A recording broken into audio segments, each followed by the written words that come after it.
Olá meus amigos, minhas amigas, aqui é Bruno Benigno, urologista, do lado Paulo Maron, também urologista, e José Eduardo Vettorazzo, uro-oncologista também do Instituto de Urologia, Robótica e Oncologia, direto de Chicago, congresso mais importante da urologia mundial, é a AUA 2023, congresso que reúne aproximadamente 12 mil urologistas do mundo inteiro.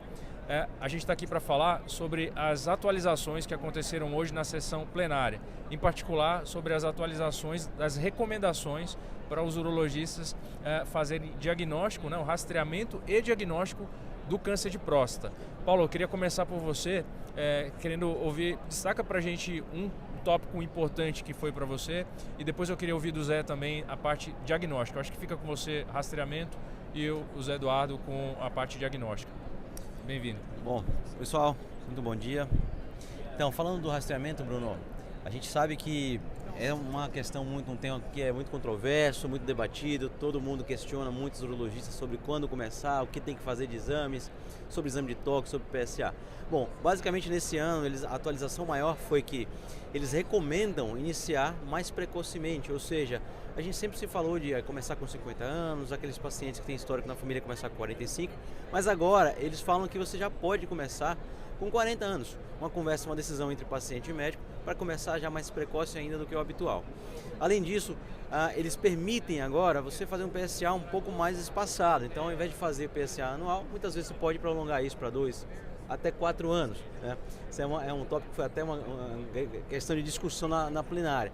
Né?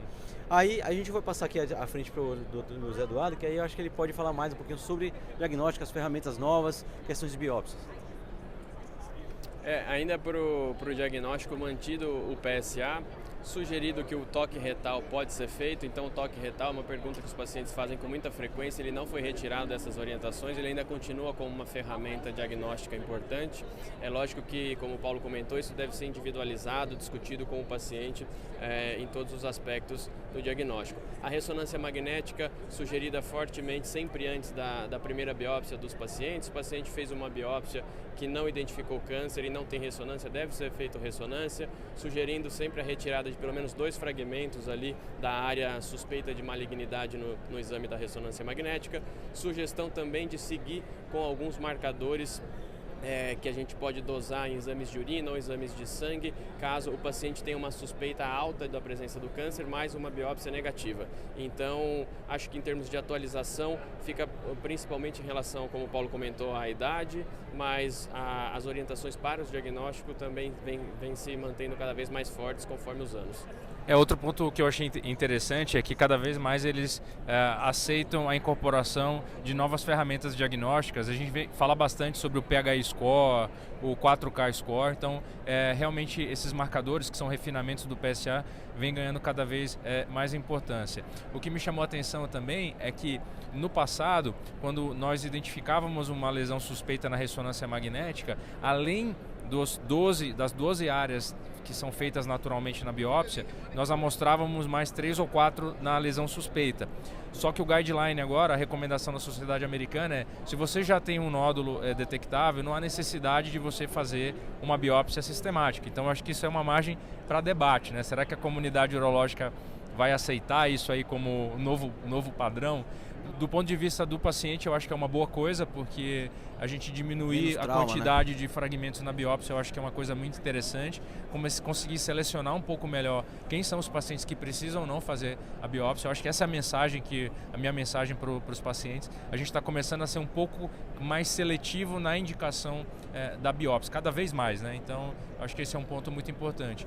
Um outro dado que eu senti falta foi, ainda não é guideline, mas o papel do PET, do PSMA, nessa fase do diagnóstico. Então, você vê que não é um assunto que chegou ainda nessa fase diagnóstica, eu senti falta disso, mas como é um guideline, na verdade isso chega como uma fonte de recomendação, né? Apenas um guia para nós urologistas individualizarmos cada caso no dia a dia do nosso consultório. Eu acho que essa é a minha mensagem final para o paciente que está nos ouvindo. E assim, sobre o PET, né, a gente está falando do guideline de doença inicial, ainda de diagnóstico precoce. Talvez, acho que quando for falar de doença mais avançada, estágios mais posteriores da doença, talvez entre o PET, acho que é a expectativa de todo mundo esse ano.